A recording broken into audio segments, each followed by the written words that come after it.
మనం ప్రపంచంలో చాలామంది దేవుళ్ళ కథలు వినే ఉంటాం.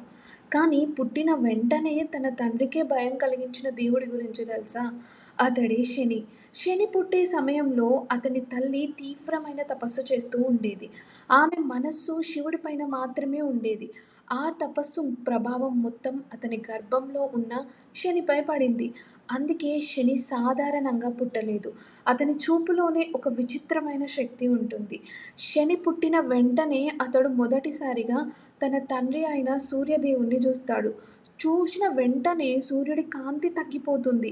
దేవతలందరూ భయపడతారు. ఈ బాలుడి చూపు ఇంత ప్రమాదకరమా అని ఆశ్చర్యపోతారు. అప్పటి నుంచి శని చూపుకి అందరూ భయపడడం ప్రారంభిస్తారు. కానీ ఇక్కడ అసలు రహస్యం ఏంటంటే శని ఎవ్వరినీ కారణం లేకుండా శిక్షించడు. అతడు కేవలం మనిషి చేసిన కర్మలని తిరస్కరిస్తాడంతే.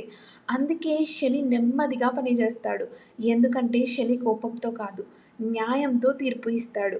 ఒక మనిషి చేసిన తప్పు ఏళ్ల తర్వాతైనా అతన్ని వెంబడిస్తుంది అని అంటారు. అదే శని ప్రభావంగా గూడా జెప్తారు. మనిషి ప్రపంచాన్ని మోసం చేయగలడు. ఇతరులను గూడా మోసం చేయగలరు. కానీ తన కర్మ నుంచి మాత్రం ఎప్పుడూ తప్పించుకోలేడు అని అంటారు. కొంతమంది శనిని శాపంగా చూస్తారు. కానీ నిజానికి శని శిక్ష కాదు, మన పనులకి ప్రతిఫలం అని జెప్పొచ్చు.